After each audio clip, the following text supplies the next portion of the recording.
I've said that too many times. We've got a bunch of big guys, and we've got a bunch of guys that everybody wants, and that's good.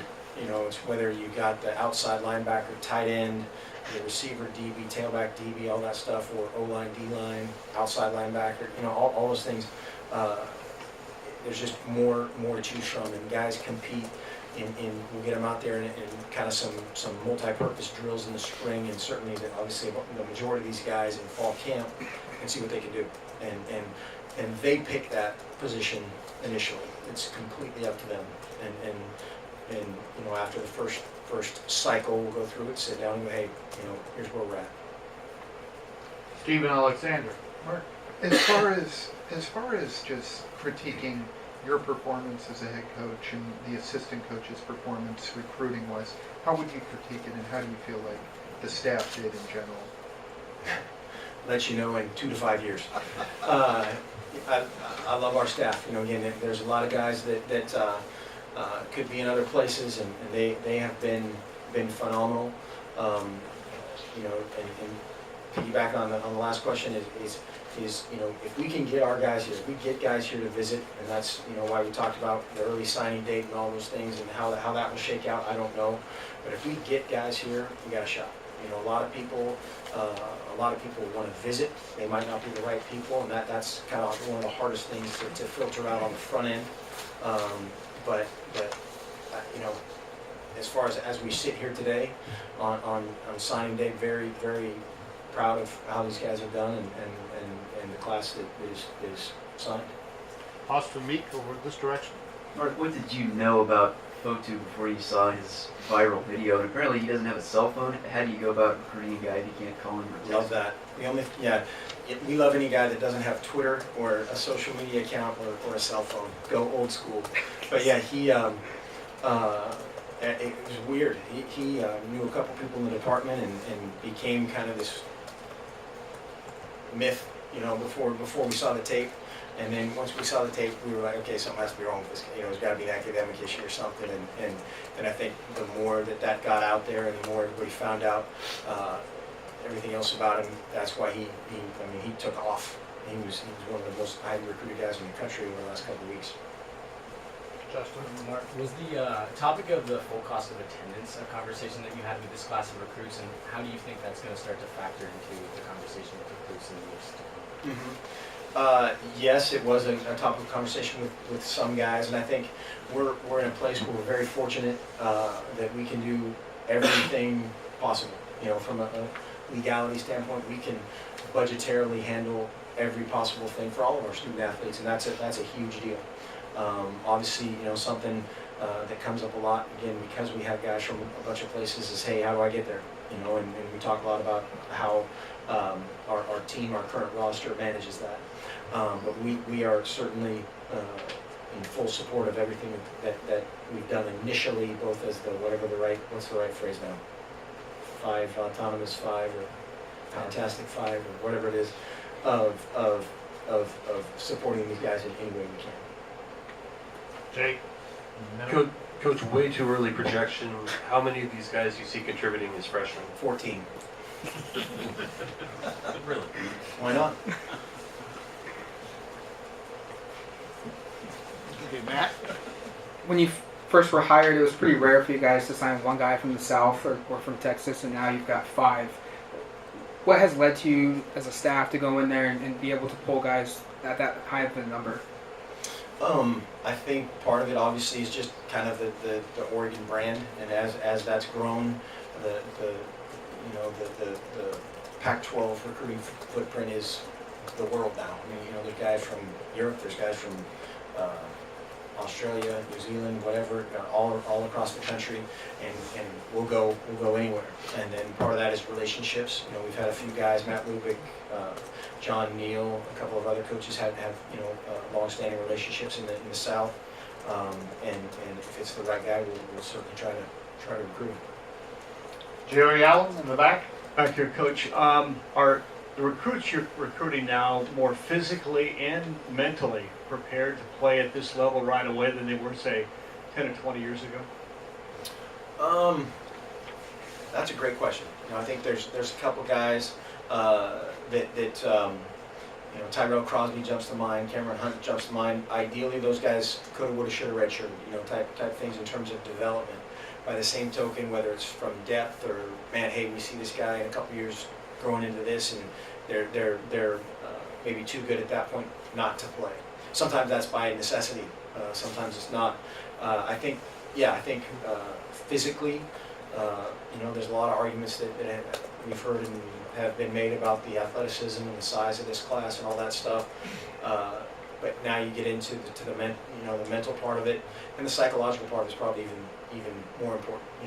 These guys are all physically, probably to a man, physically capable of showing up the first week and playing. Now that they know what they're doing, and then psychologically are they over that hump of just whether it's confidence or whatever to just cut it loose to a point that you're playing that guy. Until all three of those components are, aligned, you can't play that guy. Ryan Thorburn.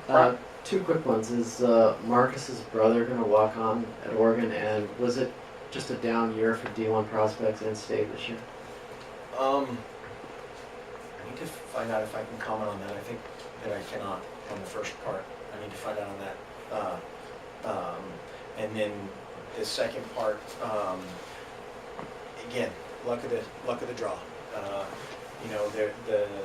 The state of Oregon, we didn't sign anybody from the state of Oregon this year, other than Matt Pearson. Unfortunately, that's the case. Sometimes that's by choice. Sometimes that's not. Steve Summers in the back. Coach, you talked about the kind of players that you want to get. You talked about that there's a lot of expectations on. We know that Coach Radcliffe puts them through a very rigorous training regime.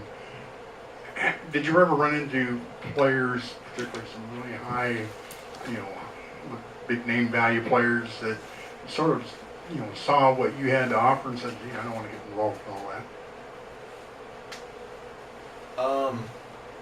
I don't know, I guess, exactly what you're saying. I mean, again, we're very honest with guys. It's hard to do what our guys do. It's really hard. And we're going to work them unconventionally.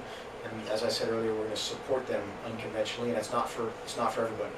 And I think when you're honest with those guys and you're upfront with those guys about that, you're more likely to filter out maybe some guys that don't fit our profile. There's nothing wrong with that. And we'd rather find out, beforehand that it's not the right fit than a year or two into it. But yeah, we have a bunch of big name guys in the world of college football recruiting, and we're excited about it.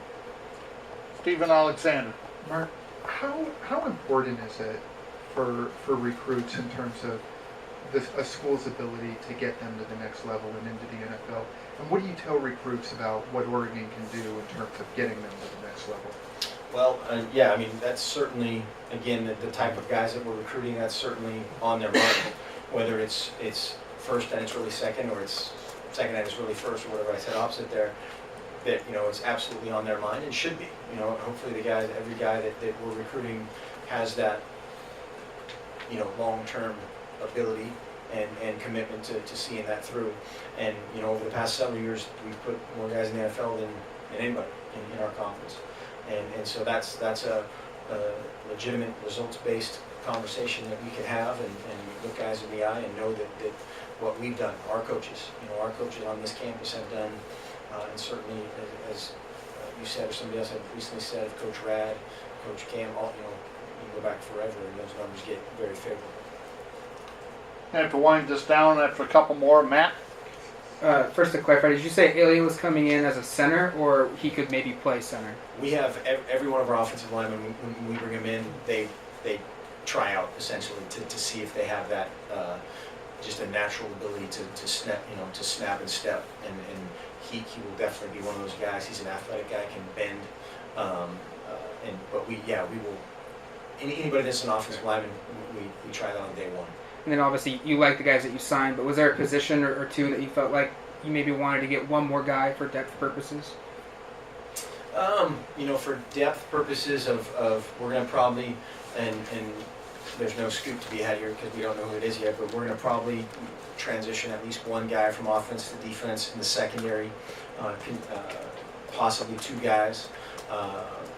then again, when I was out there this morning seeing Ugo Amadi run around and some of our redshirt freshman guys in the secondary run around, the lights coming on, for a couple of those guys. And sometimes it takes that carrot of knowing that, playing time is really on the line to elicit their best. That's not, necessarily their fastest path to stardom, but was very pleased with their work. But yeah, we're gonna have there'll be some great debates over the next couple of weeks to see who's on the trading block. Andrew Greif, to your right, Mark. Last time we were all sitting here, you said that there might be a couple guys who would kind of deciding whether they want to stay with the program or not. Have those guys kind of come to you and said what their decision is? And then also staff-wise, you said you hoped everyone would be back. Is that staff now firm? Are they guaranteed to all be back? Yeah, I mean, they're guaranteed as far as you can guarantee them. And again, we're very honest with that. I saw a couple things develop today that were interesting on that front. Yeah, I think I read something where you said I was hesitating about that. I think, as firm as we could firmly be. Firm, really firm, extra firm. Super fun. And then what was it? Oh, and then that same day, that was actually right after I had the conversation with Sam Camp. And so that has transpired, and we wish him absolutely nothing but the best. Over in the middle. Signing day today obviously didn't add anybody or any verbal commitments, it didn't seem like. For you as a coach, is it nice to know what you have coming into a day like today instead of sweating out whether the nucleus of your class is going to come together? Or do you prefer to have some of those late additions and maybe have some momentum nationally that maybe the fans can get excited about, I guess? The fans can get very excited. And I think the biggest part, a bunch of those guys are already on campus that I think are the buzz, type of situations nationally. But we couldn't be happier with this group of guys, and to not have surprises is the key. And to go into it with the group that we had and the structure by position that we had, to have no surprises is great. Couple more. AJ? Obviously, Coach, you can still add guys to the class of 2015 after today. Do you hope that more guys might be added to the class after today, besides the ones that we already know about? Do I hope to? Sure, I hope to. I think you always, anytime the kind of how our positional breakdown is for next year and how many seniors we have, it's not vital, but by the same token, if there's a situation where we can make our team better, we're going to make our team better. Two more, begin with Ryan. Mark, what was kind of the process when you got the job 2 years ago and put that class together, and what are you looking forward to about the 2013 class now as they're developing into some of the leaders on the team? Yeah, I mean, the first class, that whole thing, absolute scramble mode of staff, and obviously was mainly intact, almost completely intact, and that was huge. Adding to it, the two guys, 2.5 as it shook out, were huge. And then seeing those guys grow up and growing into leadership roles is something that we need. We've had whether it's Marcus, Aronis, Keenan Lowe, the defensive guys at EFO that left. Eric Dargan grew up over the last year tremendously into a leader. We've got a bunch of great guys similar to those guys that are really quiet but great leaders. Charles Nelson, Royce Freeman, those guys now need to step up and be heard, and they did a decent job this morning. But being more vocal is something that it's not necessarily natural to those guys. But DeForest Buckner needs to be a leader for us. The linebacker core, they've done a good job of leading. But that's part of what we talked about the last time is seeing that happen and not forcing it. Because it can't be fake and say, hey, Ryan's the leader, go out there. But no disrespect, but nobody respects Ryan. We can't force that to happen. Bad example, I realize. But letting that happen and creating situations where that can't happen is something that we've already put in motion. Last question to Jerry Thompson. Yes, Coach. You kind of alluded to Gary Baker, Gus Cumberlanders, possibly a little under the radar. Can you explain the process? Like 2 years ago, or a year ago, you started identifying players you really are wanting